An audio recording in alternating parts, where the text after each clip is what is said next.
So we're going to try this. I am waiting. I'm at a doctor's appointment. Or not really, I'm at the doctor's appointment, but I'm here waiting for my daughter who's at a doctor's appointment. So I don't really have an agenda for this particular live stream. I'm just going to see how well it goes. And if you have any questions, be sure to ask, because I have no agenda here. I'm just simply waiting for my daughter. And I figured the next video I'm going to be releasing is one that requires me to shoot a lot at the studio. So I figured I would go ahead and just do this live stream, because I can't really do anything for that video here. I've already done all the range tests. Basically, my next video is going to be a review of the Deity Connect wireless system, and I've done a lot of testing of it. Just nothing else to do here on location. But saw somebody popped up and said hi from Sweden. Hello, welcome. I'm going to go ahead and set it this way. Martin, thanks for joining me here. If you have any questions, I think it's just you and me right now. But if you happen to have any questions, be sure to ask, because I have no plans as to anything in particular to do for this particular stream. I'm just here waiting. So if you have a question that you're interested in knowing the answer to, sound related, preferably. I'm outside right now. Well, I'm stepping outside, but I'm not huge into nature and being outside when it's 90 degrees, which is what it is. Well, the thermometer on my car says 69 degrees, but I don't actually believe that, because it's a lot hotter outside right now. Well, hello there, Doc. How you doing? Doc is the main genius behind Halter Technical out in LA. And welcome. Good morning. I guess it's about 9 something in the morning where you are in LA. Welcome aboard. And hopefully everybody can hear me all right. I'm using a lav microphone directly above me here, and the car is on because I don't really feel like burning up. Out here today. But if anyone has any questions about anything in particular, then I would love to chit-chat sound. By the way, real quick, hey, Doc, I still have not forgotten about you. It was about a month, almost 2 months ago now. I think you reached out to me and asked if, if we could talk at some point about some stuff. Haven't forgot about you. It's just life has gotten in the way, dude. I'm currently on a TV show, and they've worked us pretty hard this week. Now, we've stuck to 12-hour days, but it doesn't mean it's been easy. There's been a lot of location changes, a lot of just fast-paced sound challenges. It literally took me 2 hours yesterday sitting or running around a restaurant nonstop, trying to shut down all the noises in there. And just trying to get locations to give me the time of day, while electric and camera and everybody else was trying to. It was crazy. Anyway, answering the question that you just popped up there, S. Wilson channel. Are there any pieces of sound equipment that you consider overrated and unnecessary? With regards to what? Talking about and the reason I'm asking is, are you talking about for like home recording? For doing a podcast, for doing a audiobook, for doing film? It's kind of up in the air. I don't really know exactly how to answer that. If you can clarify, I would love to answer that question, and I gladly will. Let me see if I can figure out a way to keep the chat up on top of the screen, because it's home recording. Okay, so you're talking about like, so if you're recording, just doing voiceovers and stuff at your computer, that's what you're asking about? Because there's definitely a need for an audio interface at a booth.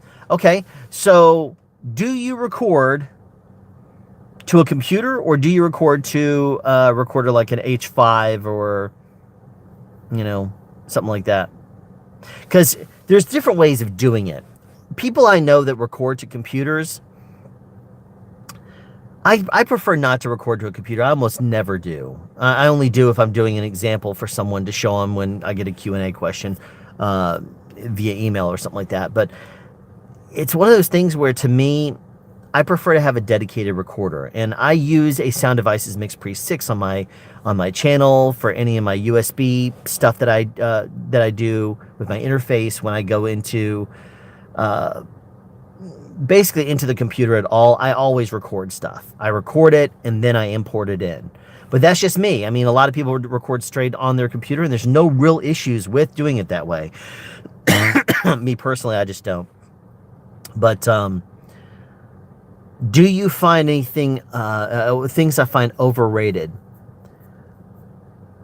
If I would definitely say having acoustic treatment is a good thing. I don't think that's overrated. But what I do think is overrated is buying a whole bunch of gadgets and gizmos to try to make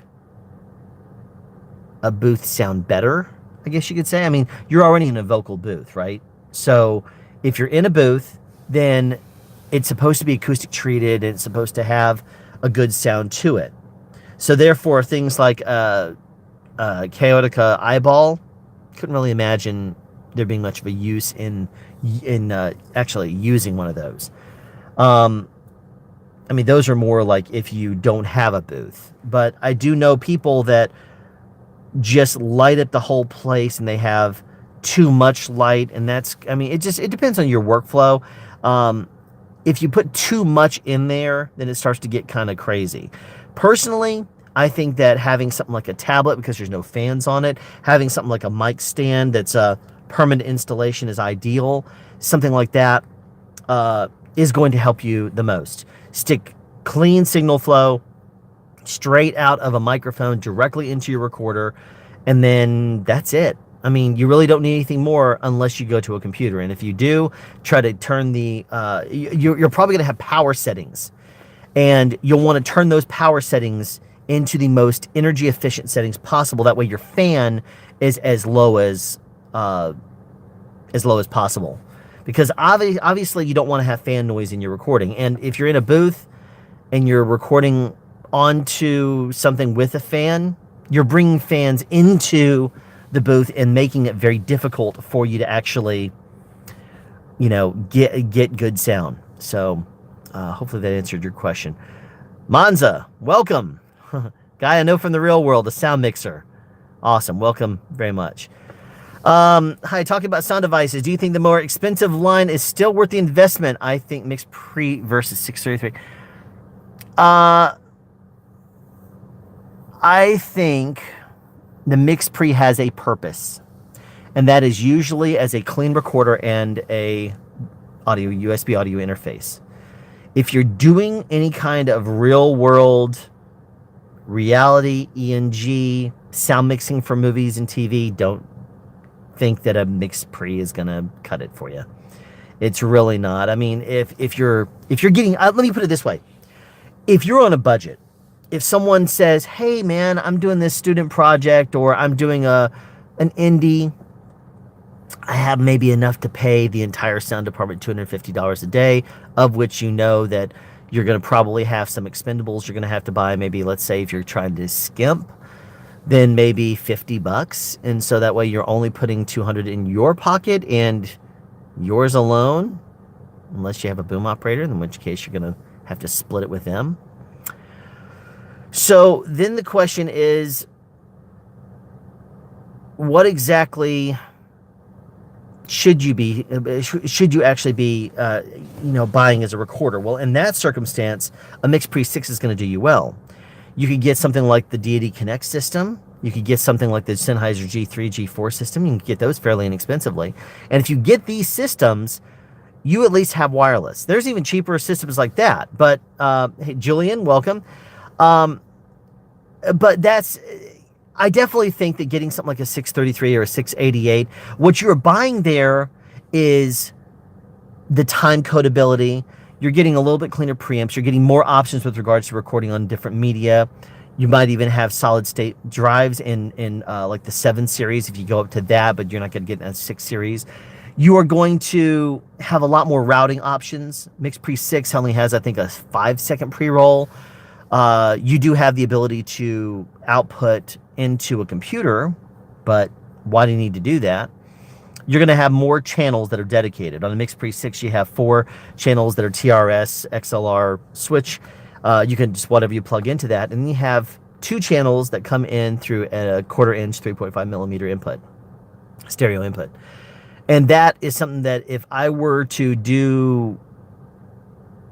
want to, max out the amount of wireless and stuff that I have, I'd probably try to throw some of my wireless channels on the 5 and 6, even though I know you can't really trim them that well on the fly. But if I were doing an indie, I'd probably try to do that. I mean, unless it was someone that was yelling and then not yelling. I mean, but then what are those channels 5 and 6 really good for then, if you don't use it for that, right?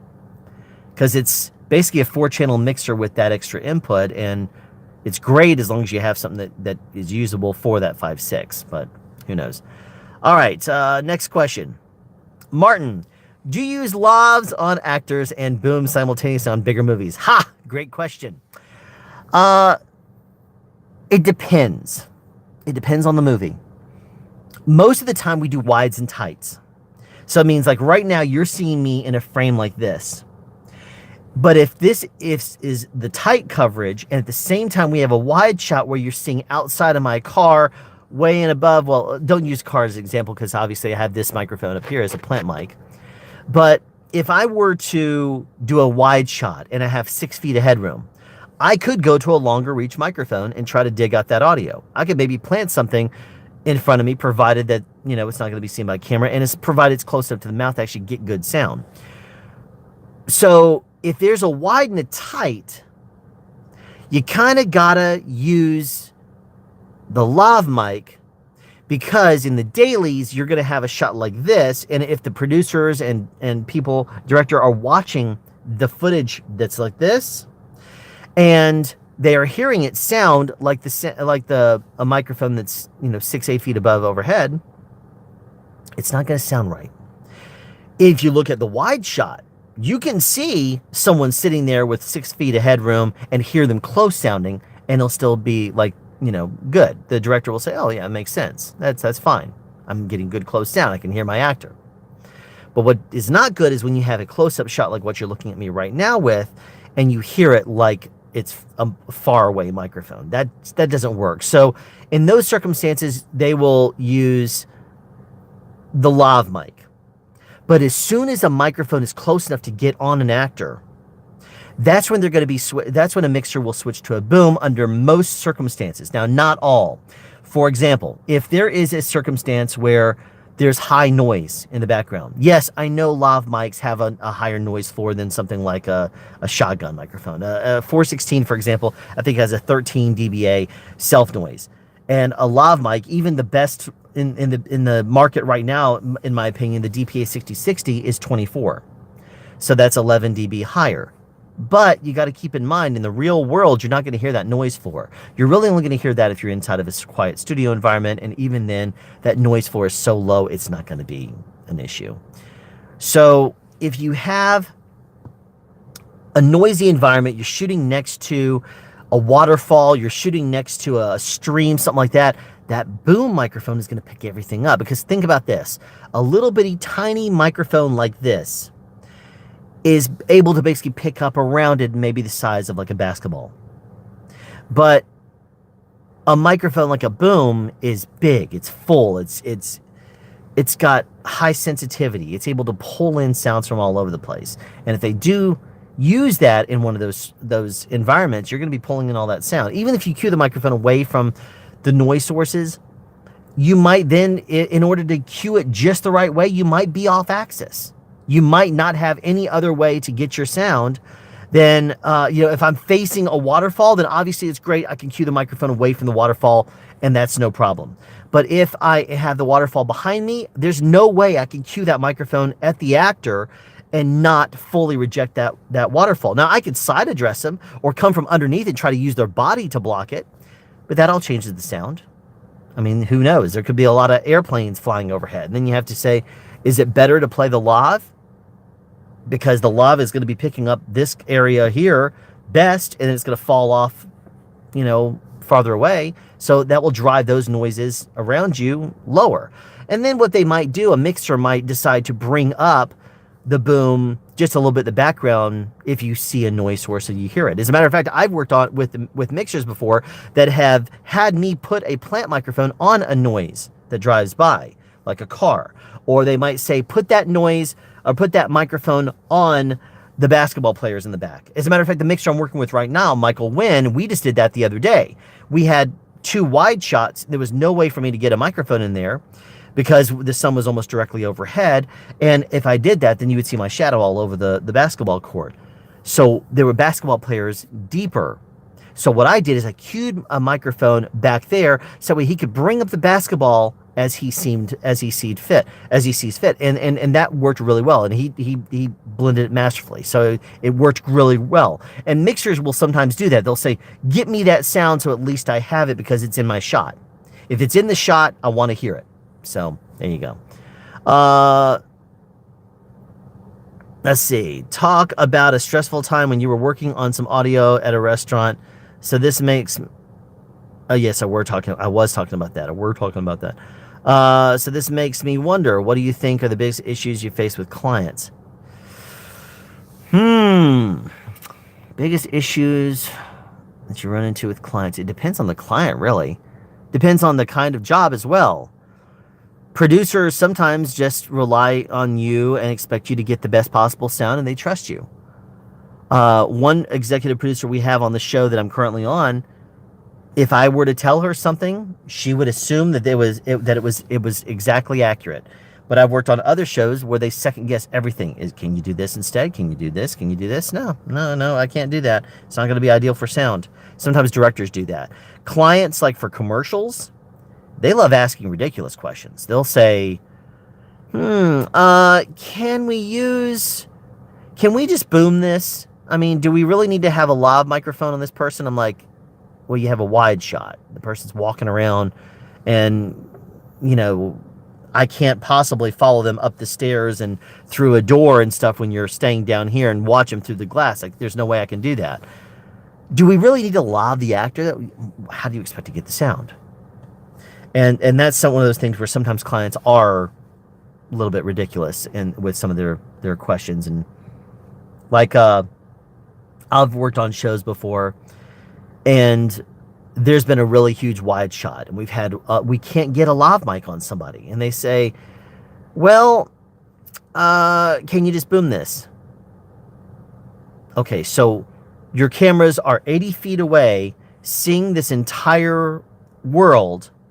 You're concerned about me hiding a little bitty microphone lav pack someplace in a small little area of their clothes, maybe the small of their back or something like that. You're worried about seeing a little bitty bump there, but you think me standing out there in your shot with a boom over the actor is going to somehow magically disappear? No, people can be ridiculous. So that's one of those things where, I hopefully made that point. Clients are sometimes difficult. They're crazy sometimes. Sometimes they're cool, and they just rely on you to get good sound. Do I know what the noise floor is for the NTG3? I do not, off the top of my head. If I were to guess, I'd say it's probably somewhere around 13 dBA.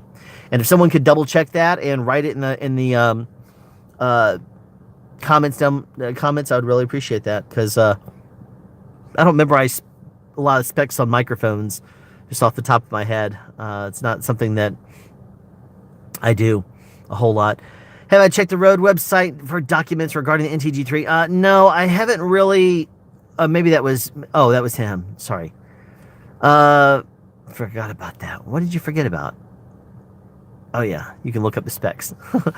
How would you explain a film with a budget and hundreds of millions of dollars that they obviously have god-awful audio mixing? Great question. Let's see. There's another one of those depends questions. Like, for example, you work on a huge big budget show. It's all about picture. So it's going to be all about trying to get it to look right on film. You have big budget actors, you're paying a lot of money. And in the real world, it costs a lot less to fix sound than it does to fix picture. I mean, it's getting less and less expensive, and depending on the fix, if you watch my video, The Invisible Boom, that is quick and easy, and a lot of services don't even charge for something like that. In that circumstance, you could easily throw a microphone out over there and you're going to get great sound in a wide shot, and that's no issue. But sometimes, here's one circumstance that happened. I think I talked about it in a Mass Mic or another live stream I did. There was a show I was doing a few years ago, and the editors of the show, especially the dialogue editors, were very experienced. That's a way of saying that they're old. The reason I say that is that we have a lot of loud fixtures on a film set. We have HMIs with, ringing ballasts and stuff like that, and they make a lot of noise. We can hear them on set in our production audio, but apparently the older sound mixers, it was out of their hearing range, and they didn't have time to completely knock off everything above a certain point. So all those air frequencies and stuff, normally they would just roll them up, they would just knock them out or add something in there if they want to. But in this circumstance on this show, they didn't do that. They simply, I think they were under the gun is what it was, and they just did not have time to actually fix the sound. And so by not rolling off anything above a certain frequency range, all of those fixtures that we were hearing on set, when we watched the show, we were hearing it cut around. We're like, there's an HMI, there's it gone, and there it is again. What happened here? And so my sound mixer and I were talking about it. He reached out to post, and they said, what are you talking about? They then brought it up on a meter and looked at it and said, oh, what do you know? There's some stuff that we didn't hear, because it was out of their hearing range. They were older. They lost some of their highs. They didn't hear up there.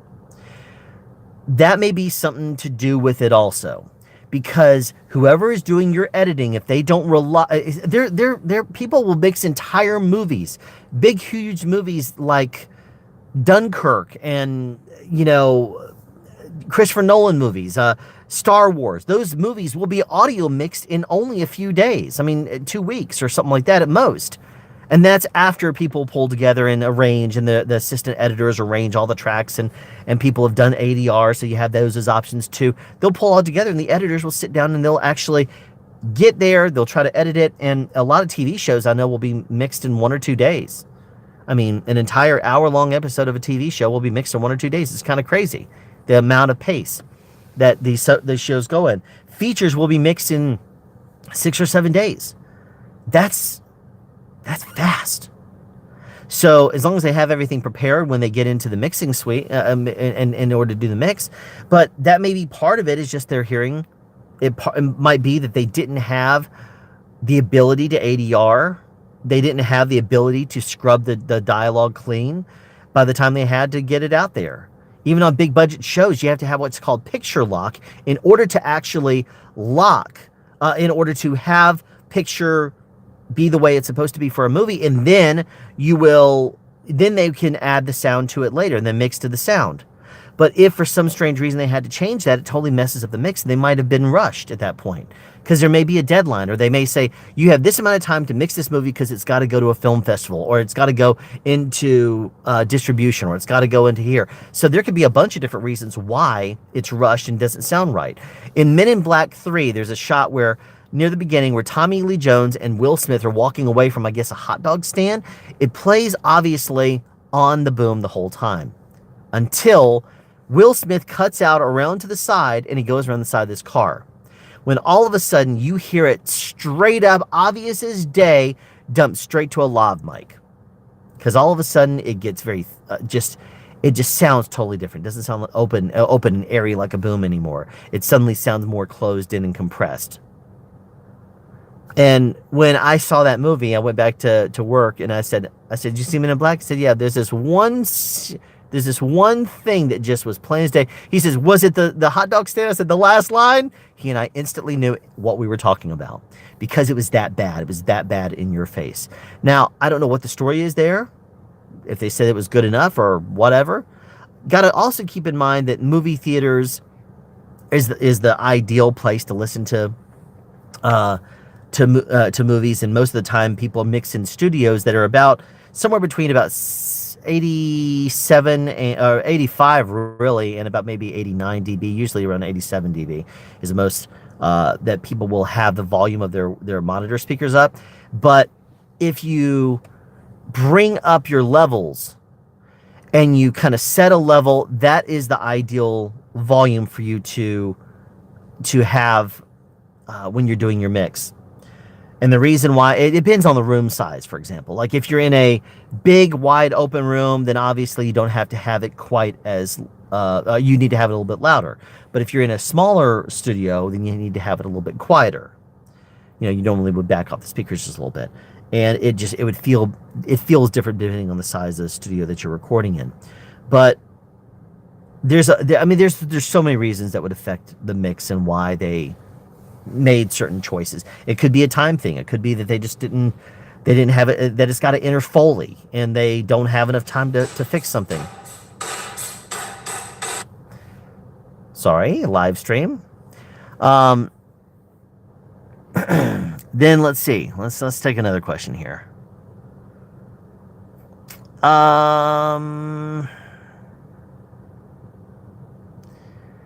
How's the ticket sales going on the challenge? Slow.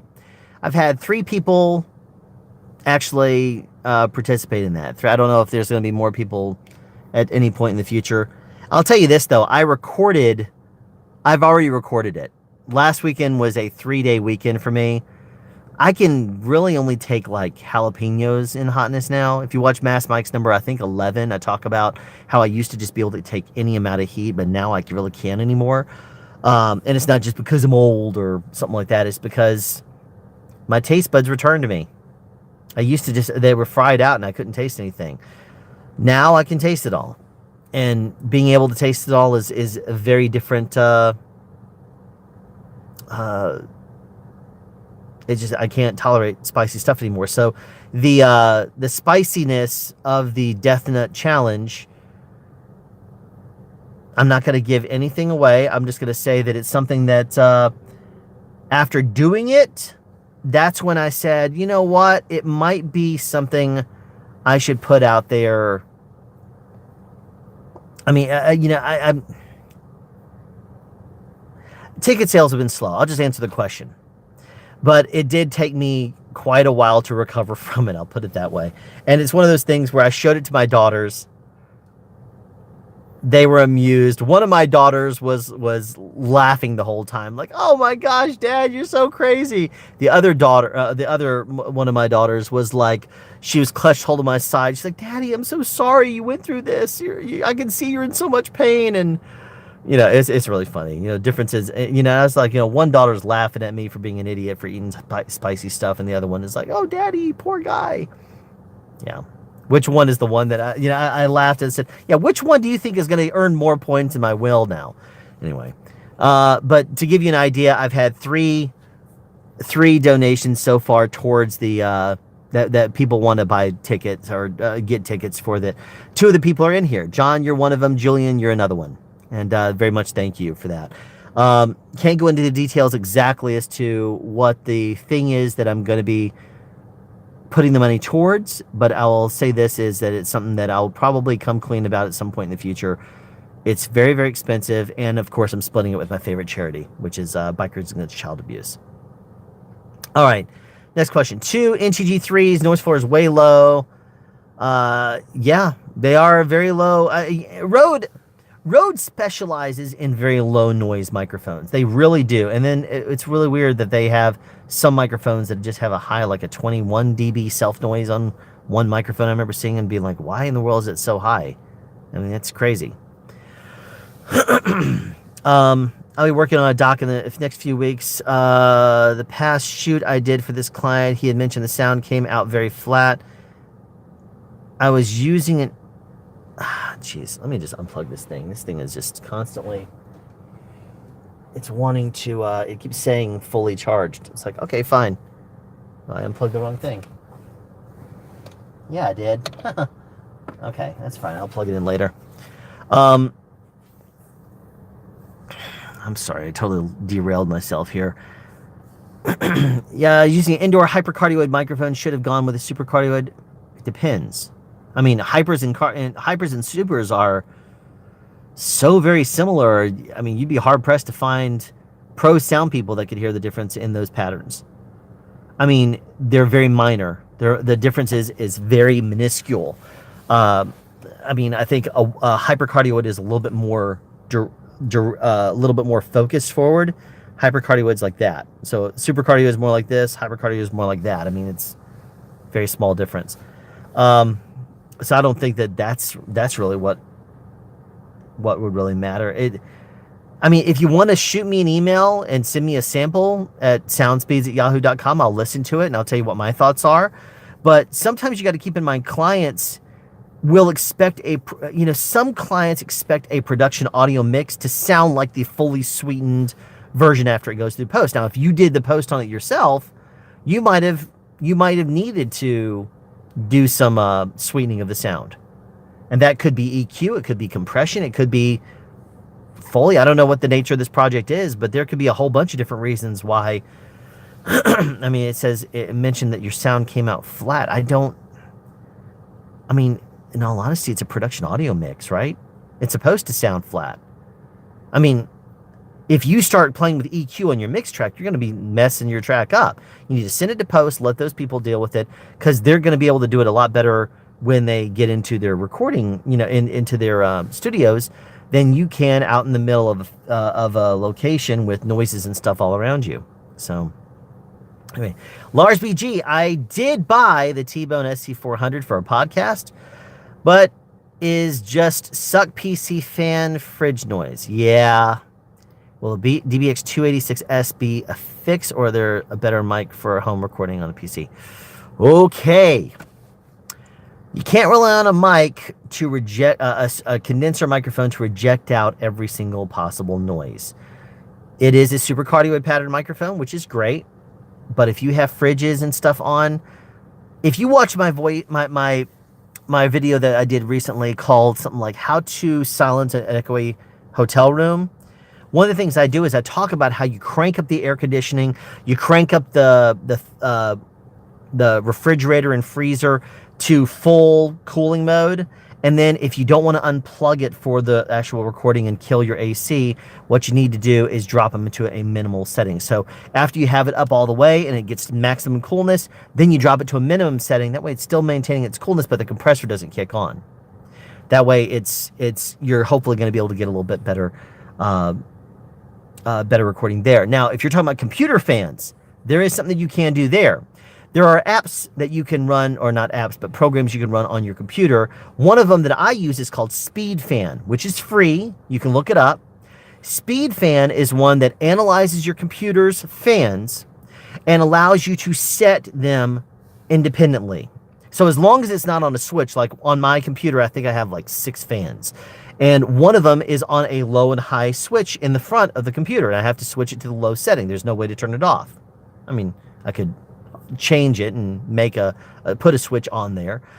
But if you want to turn the fans down on your computer, that is the best way to do it. Use something like SpeedFan, where it will quickly analyze, as soon as you start it up, it will analyze your system and say, here's your fans. These are the levels that they're currently set to based on your power energy efficient mode or whatever. If you run into high performance, expect the fans to go full blast. If you turn it into like economy mode, their fans are going to be there and they're going to be low, but you then will use SpeedFan and you can zero them out. So that way it's going to give you better results. So something like that will hopefully help you out. Between that, kill all your noise sources, like your refrigerator, even by using the trick where you turn it up all the way, then turn it back down. Don't forget to turn it back on. You don't want your food to spoil. But also keep in mind that if you are in a non-acoustically treated space with noise sources and stuff like that, a dynamic microphone is really the way to go. And then you're talking about anything from a Samson Q2U to a RE20 to a, pretty much any, I mean, like even an SM58 will be fine. There are a lot of choices of dynamic microphone, and usually they have a little bit higher noise floor then do condensers, and depending on your USB audio interface, depending on what you're running it through, it could affect that sound as well. I mean, it could make it where it's just not sounding nearly as good because the noise is too high. But I mean, that's when you could get yourself a FedHead, SE Electronics Dynamite, which I'll be using. I'll actually be going to be comparing a FedHead with a Cloud Lifter and the SE Electronics Dynamite sometime in the near future, and I'll be just side by side comparing them. But I mean, basically, eliminating your background noises are going to be ideal, and getting yourself a dynamic microphone will help you if you're not in an acoustically treated space. Now, a DBX286S does have things like a limiter gate. Is that going to help you, though? Not like you're hoping to. And the reason why is you may be able to set the background noise to gate out. But as soon as you talk again, like you're talking nonstop like me, I'm sure right now as I'm speaking, you're hearing my voice very prevalent right here. But as soon as I go quiet for a second, you hear that my car is running. You hear that my air conditioning is slightly on. But my voice is normally talking up and over that, which pushes all those back down. So you're not hearing that. You're hearing the thing that's most in your face, which is my sound, my voice. And the same kind of thing is going to happen there. It's better to leave the background noise there so that way people will mentally ignore it versus having them say, why is it dead quiet when he's talking, but all of a sudden I hear his voice and I hear this background noise popping in there. Sure, eliminate it. Get rid of it. But a 286S is only designed to take the curse off of things, at least in my opinion. I would not rely on it to try to get rid of anything like air conditioning noise unless you're right up on the mic. I mean, if you are literally right up on the microphone and you have to turn your level down, that's when you're going to really see it. Because think about this, a condenser microphone, if you have to, whatever you set that to, if it says it has a sensitivity of negative 32 dB, if you set your gain on your recorder or your interface or whatever to negative 32 dB, and you get farther away and you have to gain it up, that noise floor comes up too. Just like if you get up on the microphone and you have to gain it down or turn it down, trim it down, then the noise floor goes down. Your background noise follows along with the self noise as well. So if you are closer to the microphone, you're going to have that proximity effect, but you're going to be driving those background sounds lower because you're closer to the microphone versus farther away from the microphone, and you're going to hear those noises even higher. So I would say that if you're not recording in an acoustically treated space and using a condenser microphone, it's going to be better results for you to go dynamic and forget about the 286S. It's going to be fine if you had more subtle noises, lower noises. It's not designed to be a fix that's going to get rid of everything. So hopefully that answered your question. Seem like an expert. So how different would you say the process of audio engineering an album is from audio engineering a film? Well, I don't have any experience really in engineering an album. I've done post and stuff like that, like not like been the guy in front. I've watched people do it, but in a recording environment like I guess unless you're doing a live recording of a band and then going to be engineering that into an album, if you're doing it in studio, you have absolute control over the microphones you use for that album to sound a certain way. The engineer that's in charge of engineering that album will make the choices they think are going to be right for the vocals, for the instruments and everything. They have absolute complete control unless the band says otherwise, unless the band says, no, I have to be on this particular microphone. Versus a film. If you're doing a film, then the production audio mixer is going to be recording that, mixing that, and maybe the post people will not even get those tracks until the show is already wrapped. And perhaps that's the case. I mean, I've done those shows before. Sometimes we send them and post gets them and they're looking at them and listening to them the next day. It depends on the show. But they don't have control. They're relying on someone else doing the recording for them. Now, yes, they can take it into something like Isotope RX and they can they can manipulate the sound and drop out noises, background noises, remove stuff, de-echo or de-reverb, all those kind of things. They can, but any process you run on your sound is going to diminish the quality. Well, not all of them, but most of them do. It's going to definitely change it. add compression, for example. And what you're basically doing is taking a 20-bit audio file, and essentially, if you put heavy compression on it, you could be squashing it down to maybe the equivalent of maybe 16 bits, because you're eliminating some of that dynamic range, some of the highs and lows that you really need to get that full rich sound.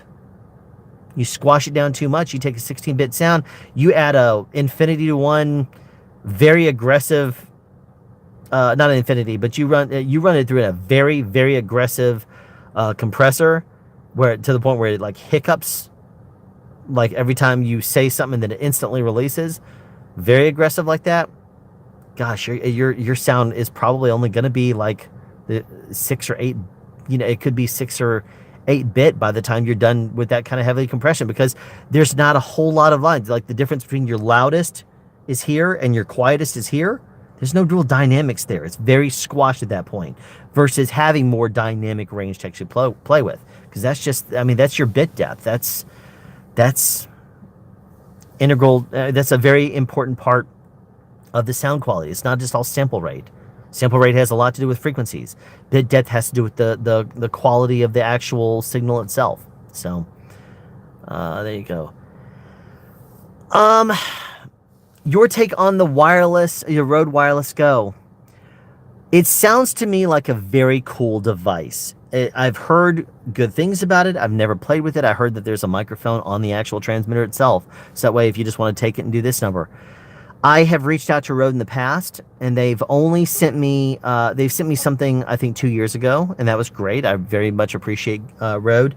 I don't think my channel is big enough to really get a whole lot of attention from them. Okay, I'm back. Sorry. Yeah, sorry. It just suddenly kicked me out. My YouTube app crashed, but I'm back now. Sorry about that. And yes, I do mean more subscribers. I probably need 10 or 20,000 or whatever before Rode will give me more attention. I know Bandrew at Podcastage, he got like the what is that thing? The Procaster. He got something else that he's going to be reviewing, I think, on Tuesday from them. They're more generous to the bigger channels. I'll get there eventually, maybe. But my channel is it's got a very small niche market. So consider yourself the special people that are actually here. Let's see. Well, I honestly, I'll be very surprised if I keep this channel up for 5 years. I'll be very surprised if I hit 10,000 subscribers. I don't think that there's that many people that want to hear me blab about sound in the entire world. Anyway, so let's see. My take on the Rode Wireless Go. It seems like a very interesting device. Am I going to buy one? Probably not, because I have other things that I've been given by other vendors that I like. Great. I love the Kinect system. I think it's great. You'll hear my review about that. It's very soon. But it's a very, very good thing. And Andrew over at Deity is very generous to me. He shares a lot he confides a lot of things, and he'll say, I'm working on this, and I'll say, really? And he'll tell me a lot of things like that. And obviously I don't tell anybody, because it's because if you confide in me and you tell me a secret, then I'm going to keep it. But the Kinect system, I did go back and forth with him quite a bit. If you saw the firmware update that went out earlier this week, there were some issues with the noise floor, and I did tell him it was very high noise. He sent me a version of the Kinect that was a pre-release version. It wasn't final. And then I said, there's some noise floor issues here, dude. And so he said, oh, okay, it must be an issue. Because I think he said one other, I think Gerald Unsure, that YouTube channel, also got the Kinect system. It had the same issue. And he said, but Curtis Judge was quiet. So I was like, okay, well, it must just be some issue. So he sent me another one, and I'll be sending the first one back to him after my review. So you'll see 2 Kinect systems in my review for some things. But when I did my review, looked at it, I said, well, geez, the noise floor is still an issue. And I recorded some samples, and one of those is going to be in my review. And I sent it to him, and he said, really? That's interesting. Well, it must be this. And so he got with his engineers, and they patched it within like 2 days. I mean, that doesn't happen with companies that are huge like Rode and Sennheiser. It might take them a long time to actually get it because they're not coding it themselves or directly interfacing. I mean, talking with Andrew, being the person that accepts my questions, I'll tell him my questions and concerns. He takes them straight to his engineers and says, we need to get this fixed, and it's fixed. It's fixed now.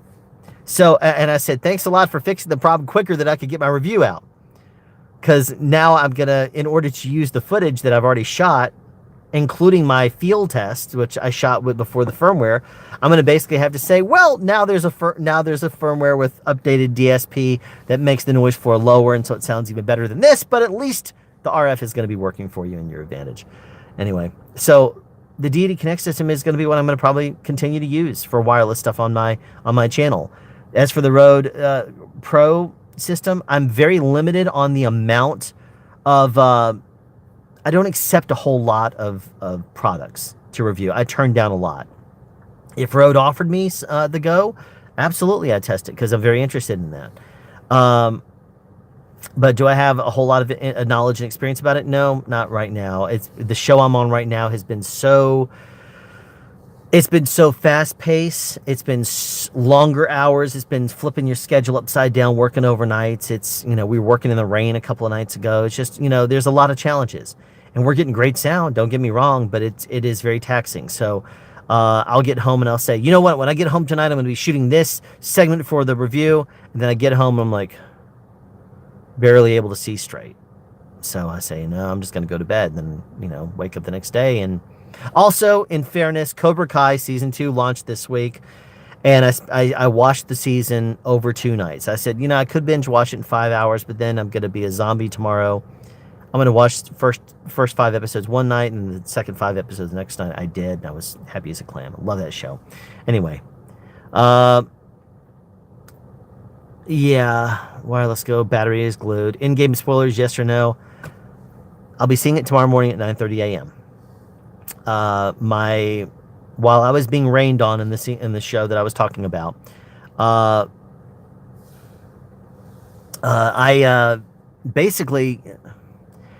did work on stuff that I know more of my sound ended up in Infinity War, because I did work on they were the 2 Avenger movies. They filmed at the same time, and I was on the what they called the mocap ADR unit, and so I did some motion capture. I did, other things like that. That was after I finished Walking Dead Season 8. I split my time between Avengers, the 2-parter, which is now Infinity War and Endgame, and Cobra Kai. That's how I finished 2017 and the beginning of 2018. And so I think I still have some sound that I recorded that I did that did not end up in Infinity War. So either it's on the cutting room floor, or when I see it tomorrow morning, I'll say, there's some of my sound. I hear it. It's going to be great. I would say, avoid spoilers on this live streaming channel because people hate seeing that stuff. Me personally, my wife and daughters went and saw it while I was being rained on at work. They came home and I talked to her the next day and said, so what'd you think about the scene between this person, and when this happened and this? And she's like, how do you know this stuff? I'm like, come on, I was working there. And she's like, oh, well, do you want me to tell you? I'm like, yeah, there's a couple of things that are, because I'm not the kind of person that you can tell the ending to and it spoils it for me. I'm like, oh, cool. That makes me want to see it even more because I want to see, it's not so much how it ends, it's more about the journey of how it gets there. And I like to see the process. So anyway. Yes, working for, Christopher Harbor says he worked for Baca in Georgia a few years. Good to hear about it. I really love what they do. Bikers Against Child Abuse is really, it's one of those charities that it doesn't appear to me to be a whole lot of red tape in it. It's not like you give a donation and they have 70% overhead towards paying the offices to keep running. And then by the time they outsource out and do this and that and everything, there's no money left for the cause. Bikers Against Child Abuse, the reason I love it so much is because I know some people who were abused pretty badly, did not require their services, but in doing some research myself, I came to learn that they are really there to support the children. and really help them out. And what you can watch videos about some of the things that they do online, and like, for example, abused child who's living with a mom, and the dad is abusive and is, gets drunk and comes around and threatens and whatever else. If you can't get a restraining order quick enough, or that person is ignoring the restraining order, then Bikers Against Child Abuse will agree to, for free, stand guard at your house at nights. That way you can sleep. They'll stand out front there and keep people away. Call 911, do whatever else if something does happen. But they will protect the child. They will escort you to school if you need to. They will escort you to court. They will do what they need to at no charge to the family, because the child needs to be supported and should be supported. That's one of the reasons I so believe in that charity, because you give them money and it's going to go straight into making their program better. They screen everybody. They make sure that there are some people who everybody's background checked and very well checked before you even become involved. And then there's a slow trust that you have to build on with them as they train you, I guess, and you start learning. And it's such a positive thing. And seeing videos online about what they do and how they actually touch people, because people always look at bikers and they say, you're scary, you're driving Harleys and wearing, have tattoos and big beards and whatever else. Well, guess what? Bikers can certainly be scary if you cross them. But bikers can also be some of the most genuinely cool, great people on the face of the planet. I'm not a motorcycle driver, but I know people who are. And Harley drivers, for example, I know some guys that just basically they say, well, man, the code is, if you see someone in a motorcycle stranded on the side of the road, you stop by to offer them help. That's the code. That's what you do. It sounds like a really cool thing. I mean, how many times do you drive past a car on the side of the road and you're like, oh, they're changing tires, they'll be all right. Or, I don't know why that car is stopped there with the hazards on, they'll be all right. Don't even think about it again. Bikers are guys you don't want to cross, and those that are supporting children who are definitely in need, I'm a big supporter of. So that's why I quickly dialed in on them as my favorite charity, and I support them tremendously. I've given them donations. That's the reason why my the Death Nut Challenge version 2 that I'm going to be doing is benefiting them. I'm splitting it between them and something that's costing me a lot of money for this channel. And I'll go over that later. I'm not ready to discuss it yet. But that's the reason why I'm such a big, huge supporter of what Bikers Against Child Abuse, or BACA, does. Julian leaves. Unfortunately, I do not have any post work yet. I'll explain the sound later to director. And he'll just have to hire someone to do it for it. Yeah, the post work. Yeah, I mean, you're supposed to record it flat. Here we are getting back into a conversation from 10 minutes ago. Yeah, Alejandro. Yeah, just they can say it sounds flat. I'm sure multi-tracking stuff, you're recording every single thing flat and clean. As long as it has a low background noise, as long as you have a good signal to noise level, and you're not supposed to EQ it and make it sound like a post mix. What do they want you to do? Record sound effects and add those in there on the fly? No. You record good, clean audio, and that's the job of the post people, to make it sweeten up. So, there you go. Sorry, this thing keeps on dropping. App crashed again. Worst pieces of audio gear I've ever used or could use. Let me see what this thing says. I hate USB microphones with a passion. The fact that you take a microphone that if you blow the capsule on a regular microphone because, for some reason you blow it, you then have to take that microphone and get rid of it. You suddenly start adding in gizmos and gadgets like AD converters. AD converter could still be perfectly usable. You're supposed to get that USB microphone fixed just because you blew out the capsule. Or a better example, let's say that the microphone capsule is sounding great, but then over the course of time, the AD conversion starts to sound distorted, starts to get crinkles and pops in it. You're relying on the ability of the microphone to interface with the computer, and that can be affected by how many background processors you're running on your computer. I don't like that. I like just having good, clean signal flow, microphone into a recorder or interface into the computer. Let one component control each thing.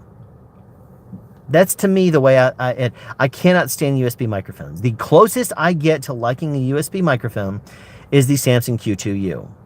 I like the fact that it sounds flat. It sounds very rich. I wish it was side addressed, but you know, that's a small minor thing.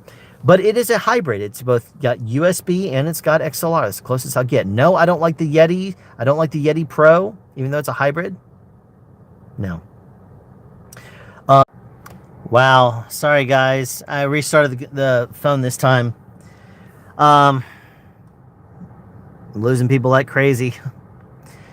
But you know what? I'll go ahead and wrap up the stream here in the next few minutes here. Let me just try to see if I can get through these questions real quick.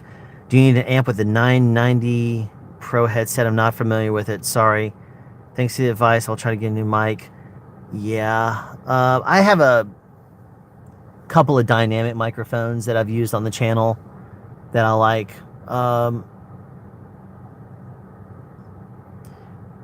Let's see. Maybe charge headphones. Maybe charging headphones. What do you think about the Beyerdynamic DT770? No experience with it, man. Down for me? No. Oh, no, lost connection. Yeah, sorry, guys. Ian Craig sounds like he knows about the DT770. Yeah, probably did mean the subscriber thing. They explained something too. Back. Don't care for the input control. The Rode Go. Yeah, Ian, I'm sure you know far more about the Rode Go than I do. Serious question: Countryman B3, B6, or Cost 11D? Needs are great quality, waterproof, robust.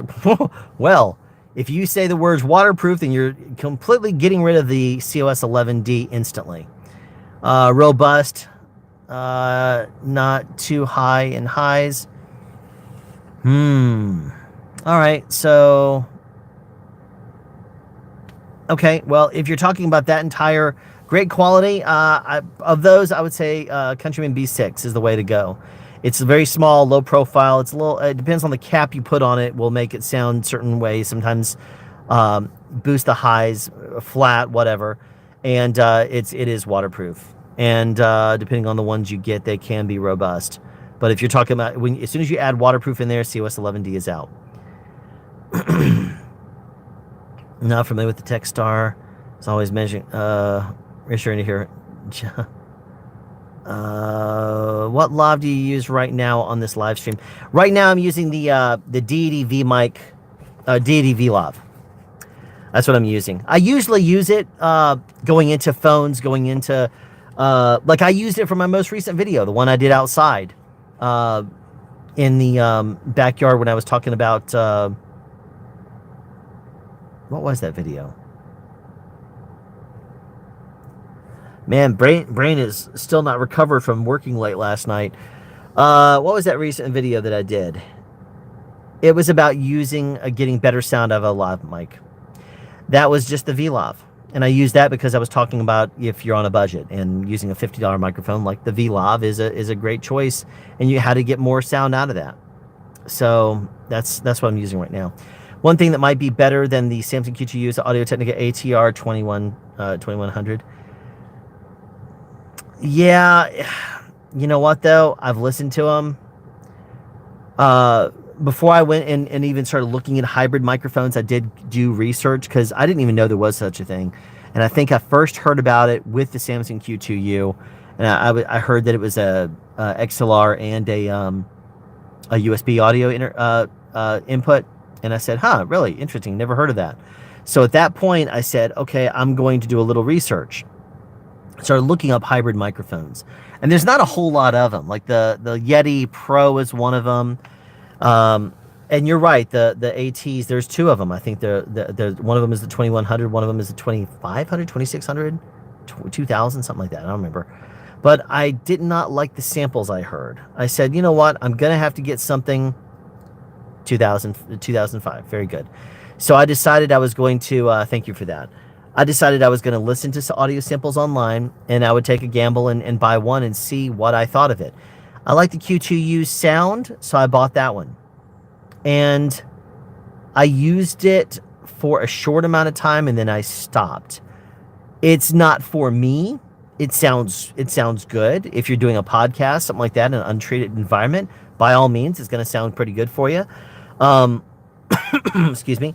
I would think that you could get great sound out of it for those kind of environments and circumstances. It was not for me because it is a microphone that's designed to be 16-bit. And going into my Mix Pre 6 recording at 48K 24-bit, I was running into issues. And I even posted a couple of them and sent them to Sound Devices, and they're like, I don't understand that. What the issue was is when I record video at the same time as the audio, for some reason, they didn't record at the same rate. 16-bit 48K and 24-bit 48K were recorded in different times. And it has to do with the fact that the microphone is 16-bit and I'm recording at 24-bit, because all I did is I looked at the timeline. I said, if I take my 3 claps that I have at the beginning for sync, and I took it and basically I found one point late in my, like as soon as I finished, I said, all right, that's the end of it. Took that last line I said before I hit stopped, and I basically marked the beginning, marked the end right there, and I stretched one of them to be the size of the other one, stretched it out just a little bit, made them in sync again without affecting the tempo, and the tempo was locked. It sounded fine, but I don't want to have to stretch and compress audio to fit in certain spaces like that. Timing wise, it just did not work for me. When I recorded on 16-bit, no issues, but as soon as I hit record in 24-bit, no. So I'm not going to be using hybrid microphones unless I'm doing it for a particular thing, like maybe the Mass Mic series. I think I use the Samson QGU for at least one of them right now. But anyway, so yeah, warranties can be useful, and I'm not saying that they don't have a use. I'm just saying it's not for me. I have probably 30, 40, I don't know how many microphones I have. I have a lot of microphones. And I don't ever gravitate towards the Samson Q2U for anything because I have other microphones I like better. Just for amusement's sake, and just because I still kind of like the sound of it, and the size of it, in all honesty, probably has a lot to do with it too. That T-Bone SC400 I reviewed, that microphone is very small. The whole thing sits this big in front of me, so if I ever do any kind of not live stream, but if I'm in vocal chat, like on some of the Discord servers that I'm in, if I ever jump into voice chat, having that microphone that's that small in front of me means that I can see the screen completely and I can see my keyboard completely, versus a microphone that has a bigger form factor. So that means a lot to me too. So I've been using it for ever since I reviewed it. Actually, I think I switched out. What was the microphone I switched out?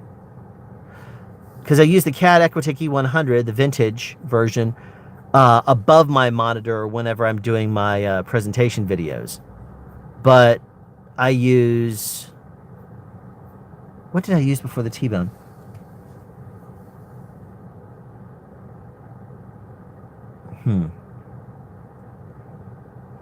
I think I was using a dynamic. I use a dynamic for some, but I don't... You see, the thing is, with me, I don't like having a microphone in front of my face. I don't like sitting there talking really close into this thing, which is one reason why I put the microphone above me, so that way I'm not looking at it.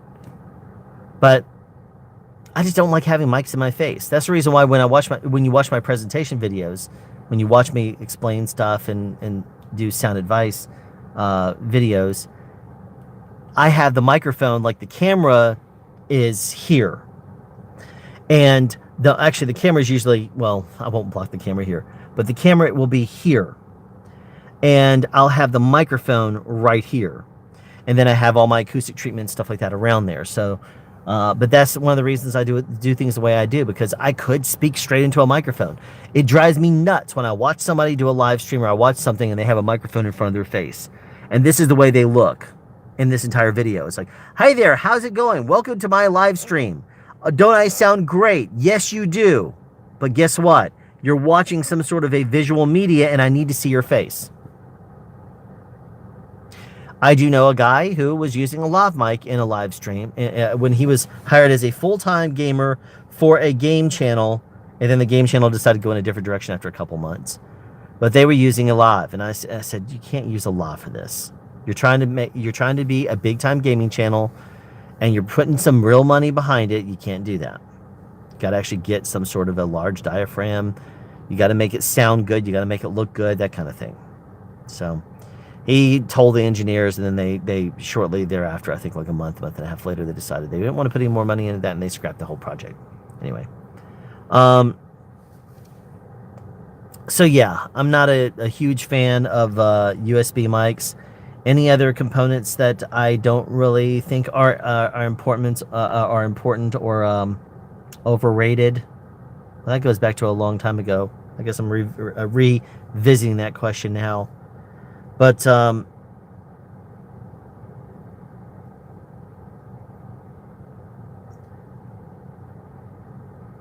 not really. I mean, everything seems to have a purpose. There's purposes of, I mean, even things that are not intended to be used, things that are used for not their intended purpose, for example, are some of the things that I think are most fun. Just because you look at it and you shake your head and say, "Oh man, you're seriously you're using condoms on transmitters to keep the rain off or to keep moisture off?" Yes, we do. We do that because it's you can get them and you can put them around a transmitter. You have the cable comes out of them, and you just break them, tear them, and get rid of them later. Just unlubricated condoms. I mean, that's one thing that we use in the film industry all the time. We use bunion cushion pads, cut in half because they're oval shaped. Cut them in half, and you take that and you use it to stick aloft to someone. Because it's designed, I get the unmedicated ones. I mean, you don't want to get the Dr. Scholl's version that's going to be medicated and suddenly irritates skin or something like that. But you can easily stick that to someone's skin. And skin prep, for example, what they use in a hospital, if they're going to put an IV in your arm or something like that, we'll use skin prep. And what that does is it basically adds a little bitty film barrier to your skin that I think you can breathe through, but you don't sweat through it. So that way, or it lowers the amount of sweat that gets through there. That way, in the hospital, it's hyperallergenic. You can easily, use that on someone to put a lav mic on them if they're hairy or they sweat a lot. You'll use that on their skin to add a little film, and then you use the adhesive remover from the same company or a different company that makes it for the medical adhesive removers, and you simply just go around. You just go back and forth around it, and you simply just pull up whatever the adhesive is. So if I had it here and it was this big, you simply just take the adhesive remover and you go around it over and over again, and then you slowly start peeling it off. They shouldn't feel anything actually on their skin. It's not like going pull, and if they have sensitive skin, they're going to be left with a welt or something that's going to be discolored for a while. That's not a good thing. So anyway, I think we got through pretty much all the questions that have been asked as of yet. So I should be done with my wait here very soon and should be able to go in and retrieve my daughter.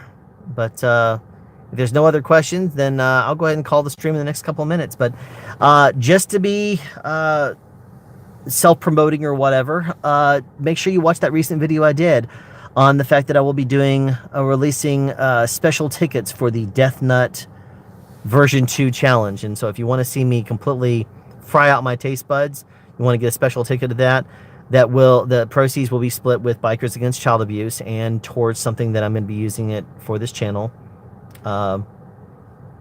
With a whole lot of money being invested there. Anyway, there's a news channel with multiple hosts and the way lavs. Then one day the host had Yetis. Oh gosh, Yetis are unplugged and some of the hosts grab them and pretend to talk on top. Yeah, they're idiots. People who use Yetis, I can't take people seriously. When I see people using Blue Yetis, I just can't take them seriously.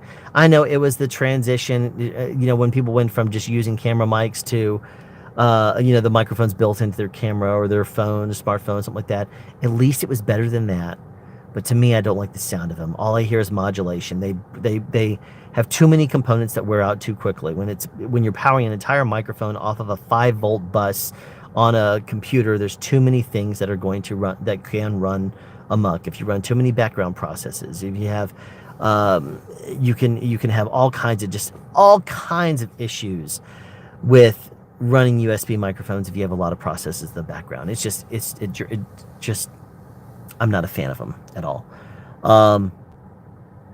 But now it looks like people are taking things more seriously. They're getting more shotgun microphones. They're getting, you know what microphone really, I tell you, I think is just beautiful for someone that does YouTube. Believe it or not, if you're doing a lot of one of very versatile microphones out there, believe it or not, and this is not deity telling me to say this, is I love the V-Mic D3 Pro, because you can get it on a location microphone kit. And when you get that, it gives you a shock mount where you can put it on the end of a boom pole, and it's not the same quality as microphones that I use in the film industry, but it does sound pretty darn good. And it's very versatile. And the fact that it has a gain knob on the top and it does not require power, it simply outputs out sound. And it can plug into basically anything, no matter how your preamps are. You're going to get a good level out of it, and you don't have to rely on the preamps of like a dynamic microphone preamp and really boost it up like crazy. No, you don't have to do that. It's going to sound really good. That microphone to me is very impressive right now. I think it's a very, very ingenious design. It's very, very clean sounding. It's got a lot of features, that kind of thing. So yeah, the D3 D3 is a great microphone too. I love the D3. As a matter of fact, I will often, if I'm using my phone or if I'm just going to do something well, I want a low profile microphone that outputs out sound, I'll use the D3. Even if I don't have to plug into something that it has a smart, like the D3 is something you can use even if your phone does not have the automatic, it does not have plug-in power. You can actually turn it on via a power switch on the back, and it turns on the microphone itself. It may power off after a while, but you actually can get sound by pressing the button and running a line out to whatever it is. It doesn't have to rely on the smart chip if inside of it if you turn it power on that way. So anyway, thanks for all your answers. Ever used a dummy mic like that? Oh no. If I use a microphone, it's going to be used. I don't just have a microphone sitting out in front of me just for beautiful set decoration. If I have a microphone in front of me, I'm going to use it. So that's one of the reasons why I don't like having a microphone right here. I'll put a microphone a little bit farther away. You don't have to hear me in proximity effect world where I'm so close that it's too close. You don't need to have that. Anyway, any more questions? I don't see any. All right, last plug. Go watch the introduction or the video that I have about the Death Nut Challenge upcoming thing, which is going to be a week from today, I believe. It's going to be Cinco de Mayo. No, it's May the 4th be with you. So May 4th is when I'm releasing that video to those that have got tickets. So if you have an interest in getting a ticket for that, remembering that I'll be using the money split between my favorite charity and be using that towards something that I'm working on for this channel, I'd appreciate it. Normally I don't ever ask for anything, like, share, subscribes, donations, that kind of thing. But in this case, I'm going to, because I remember the pain I went through. And the idea to support, a charity, and to, I'm literally spending thousands on something right now for the channel. And it's very, very expensive. So anyway, enough said. That's going to be it. I'm going to call in the stream right now. Thank you for coming out. Thank you for checking this out. And I will look forward to seeing you on the next live stream or in the comments of my videos. You take care. Thank you very much.